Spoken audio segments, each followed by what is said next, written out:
Everybody, it's Professor Mitchell. We're starting chapter 6 today.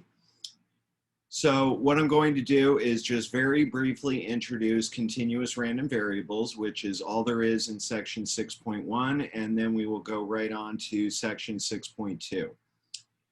Looking ahead, we are going to skip section 6.3, and then 6.4 will be in a separate video.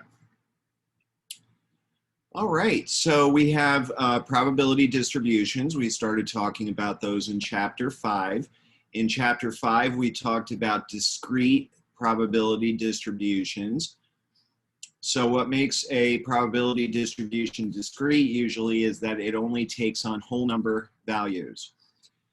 So now we're going to look at continuous probability distributions, and these are probability distributions where the outcomes can be any real numbers within an interval. So fractions, decimals, whatever.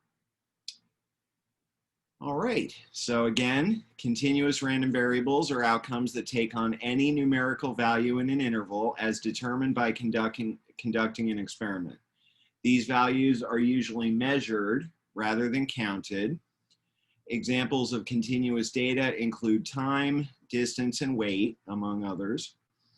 The purpose of this chapter is to identify the probability that a specified range of values will occur for continuous random variables. So how that's different from discrete random variables is that with a discrete random variable, for example, you could find the probability that x equals 3. That doesn't make a lot of sense. With a continuous random variable, it has to be more like the probability that x is between 2 and 5. And it's understood that that means, includes not only numbers like 3 and 4, but also numbers like 2.8, 4.213 decimals. Okay.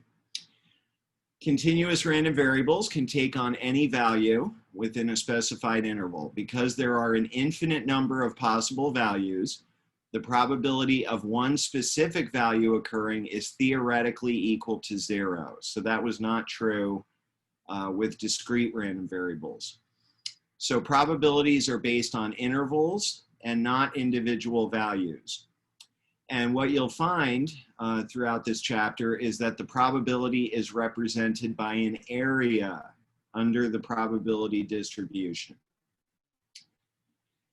So the remaining sections in chapter 6 address specific continuous probability distributions. And as I mentioned, we will only cover 2 of these. We'll talk about the normal distribution coming up in section 6.2. And then we will skip over to the uniform distribution in section 6.4. Continuous probability distributions can have a variety of shapes. Shapes of the 3 common continuous distributions to be discussed in this chapter look like this. Of course, we're only going to talk about, sorry about that, this one and this one. The normal probability distribution is useful when the data tend to fall into the center of the distribution and when very high and very low values are fairly rare. And then the uniform distribution describes data where all the values have the same chance of occurring. All right, so let's talk about the normal probability distribution. Just a heads up, this is a rather long section. So hopefully you're watching this early enough in the week where you have the option to maybe watch it not all at the same time. All right, so if you're able to, maybe pause it around the middle and go do something else and then come back. All right, so characteristics of the normal probability distribution. This distribution is bell-shaped and symmetrical around the mean. Because the shape of the distribution is symmetrical, the mean and median are the same value. So that's not true with a distribution that's skewed right or skewed left. In a skewed right distribution, that means you have unusually high scores, and that would make the mean larger than the median. And conversely, if your distribution is skewed left, that means you have unusually low scores. Your mean is going to be less than your median. Values near the mean, where the curve is the tallest, have a higher likelihood of occurring than values far from the mean where the curve is shorter. A normal distribution is identified by two parameters, and those are its mean and its standard deviation. So anytime we have a problem where we're using a normal distribution, they will usually give you the mean and the standard deviation. More characteristics of this distribution: the total area under the curve is always equal to 1. And by the way, that's true for any probability distribution. Doesn't matter if it's normal, doesn't even matter if it's continuous, all right? That's kind of along the lines of, if you look at all the outcomes and add up their probabilities, they have to add up to 1. Because the distribution is symmetrical around the mean, the area to the left of the mean equals 0.5, 1/2, as is the area to the right of the mean. So that is the plain English way of saying what it says right here. All right. I like this a little better. Yeah, so the area under this curve to the left of mu is 1/2, and so is the area on this side. They're both equal to 1/2. And the left and right ends of the normal probability distribution extend indefinitely. A distribution's mean and standard deviation completely describe its shape. Changing the value of mu shifts the distribution left or right. Changing the value of sigma increases or decreases the spread. So remember, a large standard deviation means your data is more spread out. So in this picture, sigma 1 is greater than sigma 2. And notice that this green curve is a lot more spread out than the yellow curve. Okay.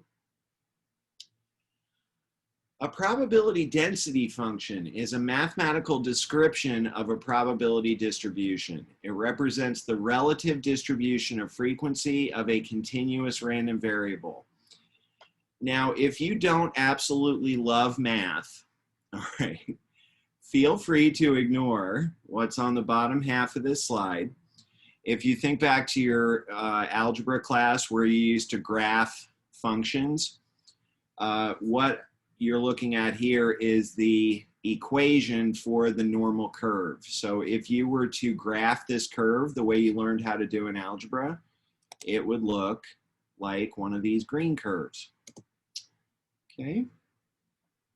I have a fun story about this function, which ties into something that I told you at the beginning of the semester, which is that I started out as a psychology major, and when I took statistics as part of my psychology requirements, that's what made me decide to become a math major. All right, so I'll tell you that story coming up here, but I'm not going to say too much about this. Any normal distribution with any mean and standard deviation can be transformed into the standard normal distribution. So I'll go ahead and get ahead of myself a little bit. What makes this normal distribution standard is that its mean is 0 and its standard deviation is 1, okay? So instead of the x values that you would have with any normal distribution, we always call the values of the standard normal distribution z, as in z-score. All right, so here's the formula for the z-score. I think we've seen this before. So in this formula, x is the continuous data value of interest, mu is the mean, and sigma is the standard deviation. So this formula is how you convert an x value into a z value. So basically what this formula is going to tell you is how many standard deviations above or below the mean is your particular value of x. So z-scores are negative for values of x that are less than the distribution mean. Z-scores are positive for values of x that are more than the distribution mean. and the z-score at the mean of the distribution equals 0.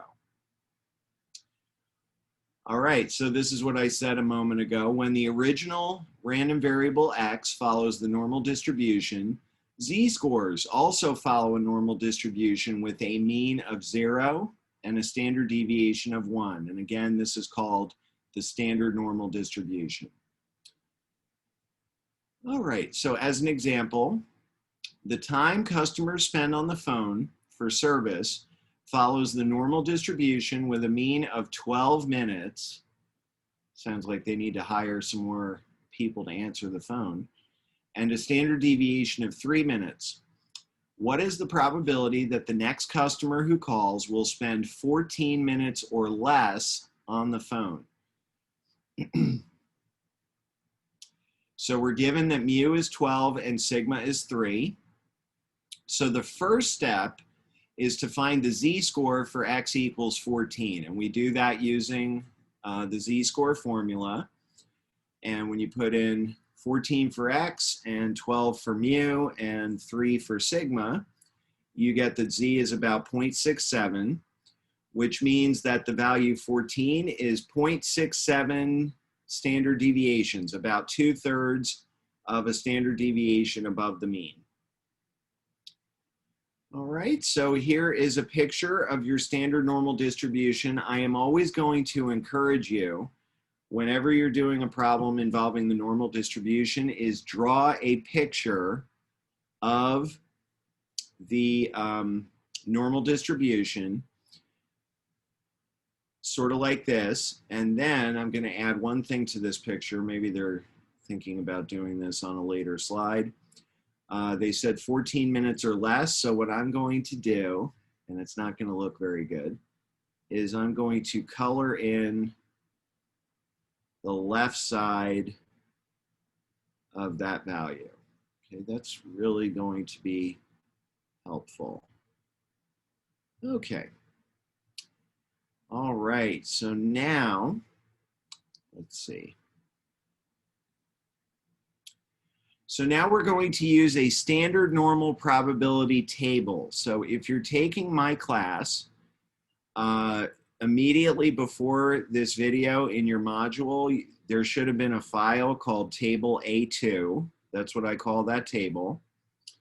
And that's what we're mostly going to use to calculate our normal probabilities. So let me pull up that table here.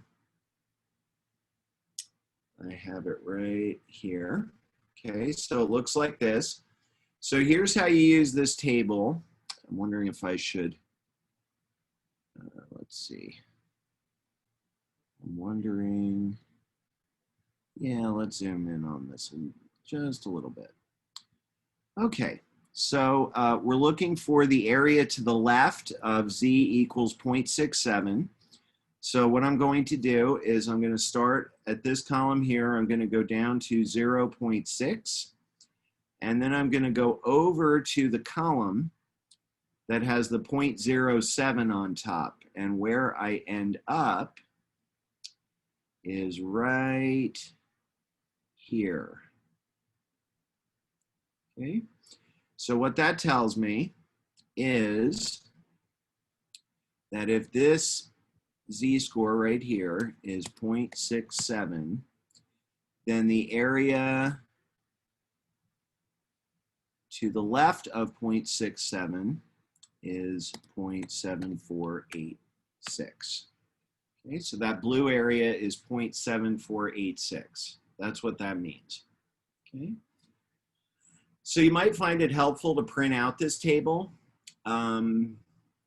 As I record this, this is my first time using the particular business statistics text that I'm using this semester. So I can't promise how they do it in your homework, but I know that in other statistics books I use, they have a link to pull up the table within the homework problem. So that may happen or it may not. Okay, so you may need a printout of the table. All right, let's go back to, it'll let me go back there. Oh, I see. There we go. Okay. All right, so this is how they got their answer, 0.7486. And I think we can skip over this slide because I just showed this to you. All right, upper tail probabilities. Let's say that I was trying to find the probability that a customer spends more than 14 minutes on the phone. So I would translate 14 into a z-score, and again, it would be 0.67. So because of the way the table is set up, the table is always going to give you areas to the left. So whenever you have to find an area to the right, which is what we do in this problem, you use the complement rule. So the idea is that the green area and the orange area add up to 1. And so if I want to know what's the probability that z is greater than 0.67, I just do 1 minus the probability that z is less than 0.67, technically less than or equal. Because this is a continuous random variable, it doesn't make any difference whether you include that equal sign or not. So the probability that z is greater than 0.67 comes out to 0.2514, because that's 1 minus 0.7486. All right, and then we come to what I call a backwards problem. So this is when you're kind of given the area and you have to find either the z-score or the x value that goes with it. So suppose that mu equals 12 and sigma equals 3 for a normal distribution, and they want us to find the x value such that the probability that z is less than or equal to x is 0.95. So let me translate this into the word problem that we've just been talking about. Suppose I wanted to make my customers a guarantee. We promise that you will spend less than X amount of minutes on the phone, or we'll send you a gift card, okay? And I decide that I only want to have to send gift cards to 5% of my customers, okay? I decide that I can afford to do that. So then this x value will answer the question, what number of minutes should I guarantee in that? Does that make sense? So first we're going to find the necessary z-score that cuts off the bottom 95%. So another way of putting this is we're finding the 95th percentile of the standard normal distribution. Okay? So we're going to pick up our table A2.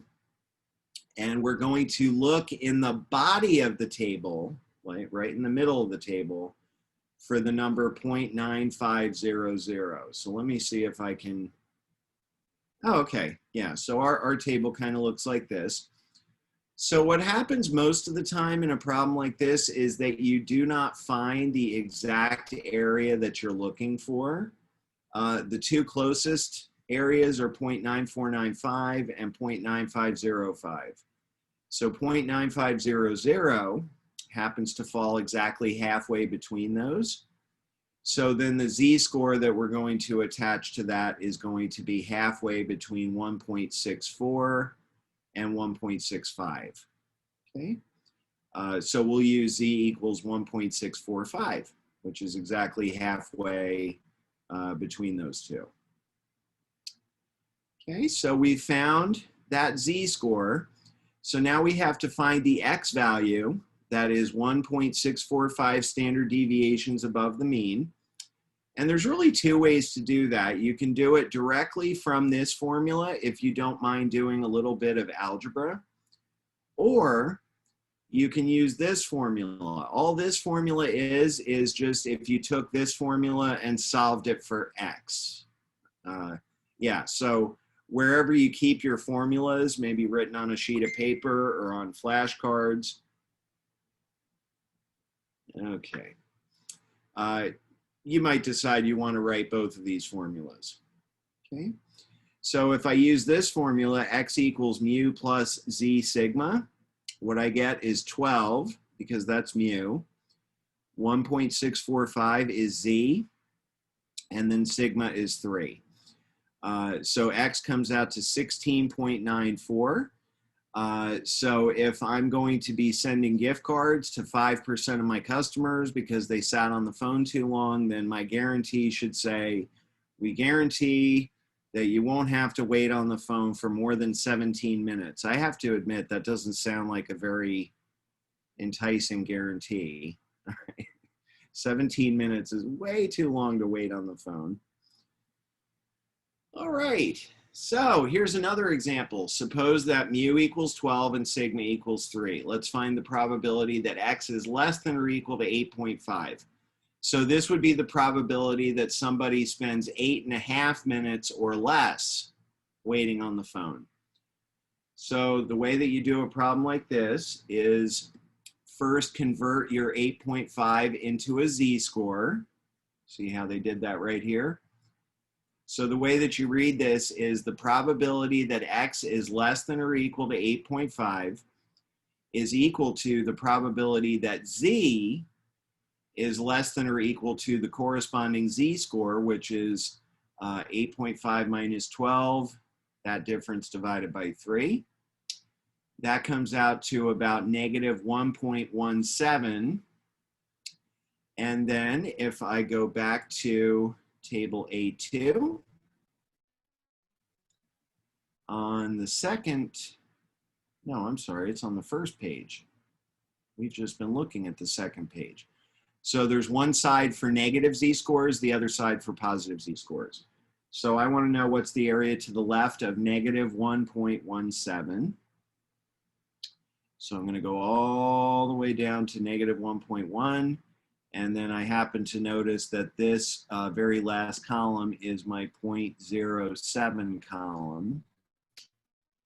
Okay, so that means the area to the left of negative 1.17 is 0.1210. So the probability that you'll spend 8.5 minutes or less waiting on the phone is 0.1210, just barely over 12% chance. Again, they need to hire more people to answer the phone. All right. Okay. And then if you wanted to find the probability that a person spends more than 8.5 minutes on the phone, that's very similar to what we did earlier. Okay, remember your table is built for areas to the left. So if you want to find an area to the right, you have to start by finding the area to the left and then subtract it from 1. So in this case, you would get 0.8790. There is almost an 88% chance that you're going to have to wait on the phone for more than 8.5 minutes. All right, remember the empirical rule? The empirical rule says that for a normal distribution, about 68% of the data values lie within 1 standard deviation of the mean. About 95% lie within 2 standard deviations, and about 99.7% lie within 3 standard deviations. Let me get rid of my scribble there. All right, so now we can use our table to find probabilities between other values, really any 2 values you want. So for example, suppose that income is normally distributed for a group of workers with mu equals 45,000 and sigma equals 5,000. Find the probability that a randomly selected worker from this group has an income between 38,000 and 48,000. Okay. So first thing we're going to do is convert our values to thousands, just so we don't have to carry around all those zeros. And then we are going to convert 8 and 48 to z-scores using this formula.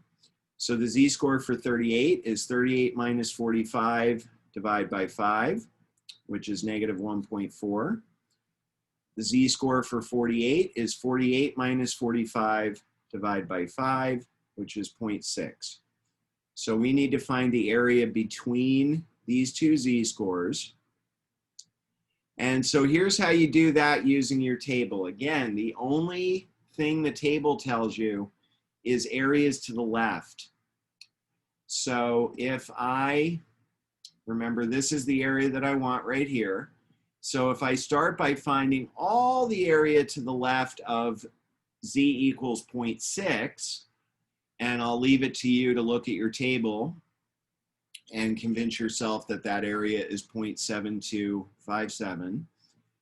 And then look at your table and find the area to the left of z equals negative 1.4. That area is 0.0808. Then the area that we're looking for is just the difference between those two areas. It's this entire area, but then I want to take this one off. All right, so when you subtract those two, you get 0.6449. So the probability that a randomly selected worker will have income between 38 and 48,000 is about 65%.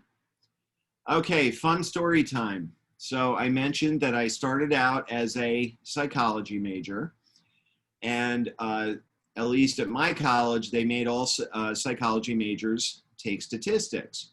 And it was a statistics class that was run by the psychology department, so it was taught by a psychology professor.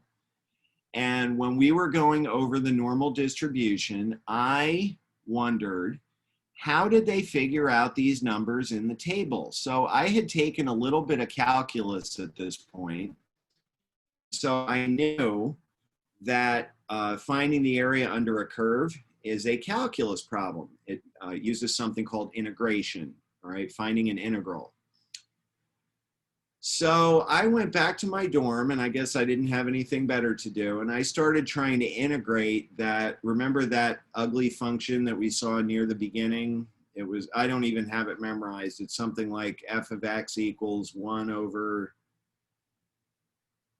something e to the negative x minus mu something something. So I started trying to integrate that thing, and I wasn't getting anywhere. And so I went back to my statistics class, and I showed my psychology professor what I had done. And again, he was a psychology major, so he was probably not up on his calculus, and he couldn't help me at all. So it was around that point that I started thinking, you know, maybe I'm in the wrong major. I'm in this psychology statistics class, and here I am just wondering about the math. So the following semester, I became a math major. Okay. You can use Excel instead of the table, and I don't think I'm going to actually really spend any time on this because the table is just as good, all right? You're welcome to play around with this if you'd like to, but you know, as long as you have your table, that's really all you need. Okay, so we'll skip that, we'll skip this, we'll skip this. Okay, so that brings us to using the normal distribution to approximate the binomial distribution. The normal distribution can be used as an approximation to the binomial distribution. Normal probabilities are easy to look up in, we're calling it table A2, whereas binomial probabilities are more difficult to calculate. So that's probably the video that you watched 2 sections ago. You know, it's that f of x equals n choose x times p to the x times q to the power n minus x, that thing. It's not too bad if you're looking for the probability of one specific outcome, but if you're looking for the probability of a range of outcomes, you really don't want to have to use that formula over and over and over. All right, so when can you do this? The normal distribution approximation can be used when the sample size is large enough so that n times p and n times q are both greater than or equal to 5. So remember, n is the number of trials in the binomial experiment. P is the probability of success on any particular trial. And then q is just 1 minus p. It's the probability of failure. So we want n times p and n times q to both be at least 5 in order for this normal distribution to be a good approximation for the binomial. So for example, suppose that 15% of people are left-handed. What is the probability of finding exactly 9 left-handed people in a random sample of 50? So they used Excel's function in order to get the exact answer. And this should be the exact answer that you would get using your formula. You know, your f of x equals n choose x times p to the x times q to the power n minus x. To use the normal approximation, first you find the mean and the standard deviation. The mean is n times p, which is 50 times 0.15, so that's 7.5. And by the way, what that means is in groups of 50 people, you would expect to find an average of 7.5 people who are left-handed. And then the standard deviation would be the square root of NPQ, and that comes out to about 2.525. Okay, so the goal is to use the normal distribution to approximate the probability that x equals 9. We are going to use an interval instead of a single value, because if I was using the continuous normal distribution, the probability that x exactly equals 9 would be 0. So that would not be a good approximation. This interval is found using what's called the continuity correction factor. Now, in my experience, this is the thing that a lot of students find to be the hardest thing about using the normal distribution. So we're going to use the interval from 8.5 to 9.5. And what I want to do now is switch over to my tablet. I have a particular way of explaining this that I particularly like. Okay, so let's switch over to the tablet for just a minute. Okay, so the idea is, let's say that you have your probability histogram. Oh dear. I'm having all sorts of issues today. My phone has gone off twice. I'm dropping things. Okay, all right. So imagine this is my probability histogram for my binomial distribution, which remember is discrete. Okay. All right, so let's say this is for 7, this is for 8, this is for 9, this is for 10. So the idea is that I'm going to fit a normal curve over this histogram, something like this.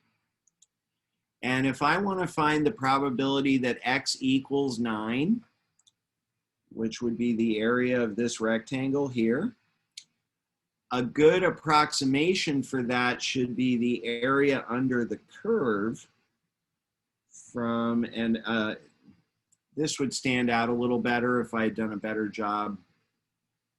Here, let me just do something real quick. I didn't do a very good job fitting my normal curve to my histogram. In reality, it would look more like,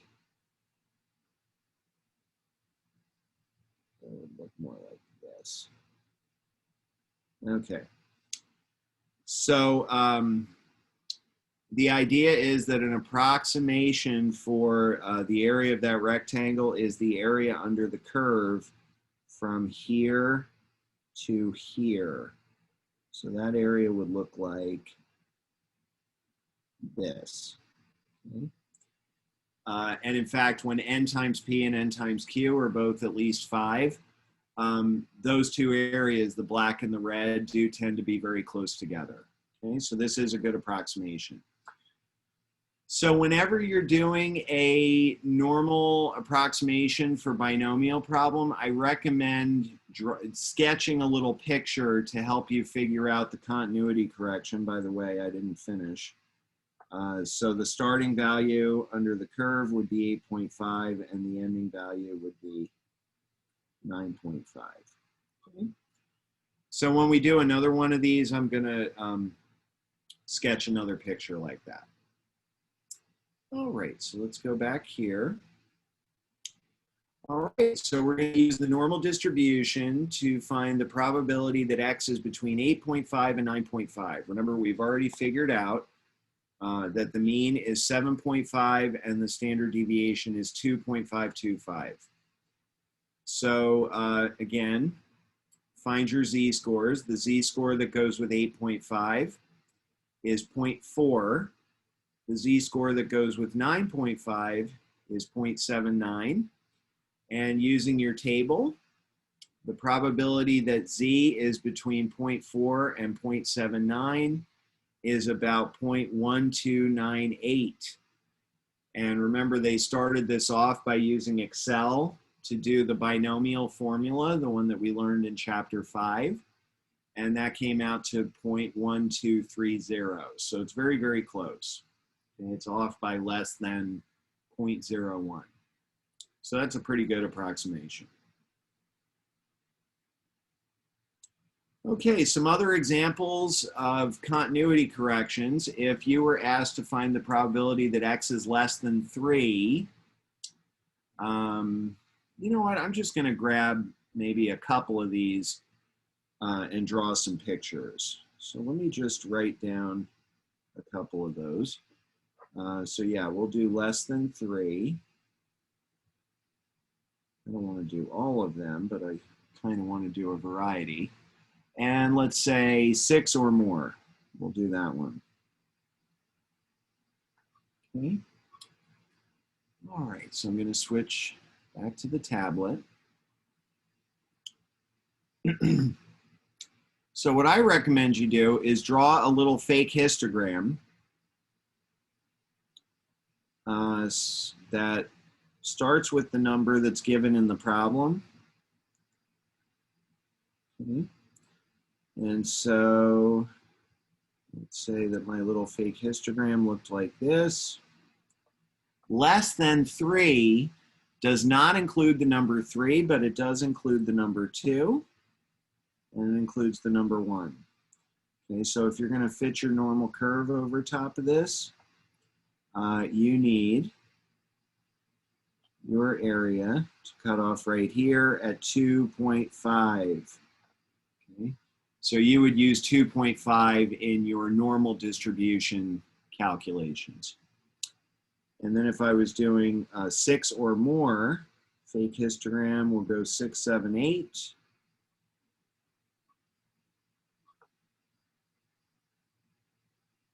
Doesn't even really matter if you have these bars going up, going down. As long as you include the number that's given, and then depending on whether it says more or less, that will tell you what other numbers to put. So 6 or more does include the number 6. And so if I was going to fit a normal curve over this, it would look something like that. And it would need to start here. I have learned recently that if I write too far down on the tablet that you can't see it. So I need to put that up there. It would need to start at 5.5. So that's the number that you would use in your normal distribution calculations. On the other hand, if it said more than 6, then you would not include the number 6. It would start at 6.5. So hopefully that makes sense. Switching back to the presentation. Oh, and that'll do it for section 6.2. We will see you next time.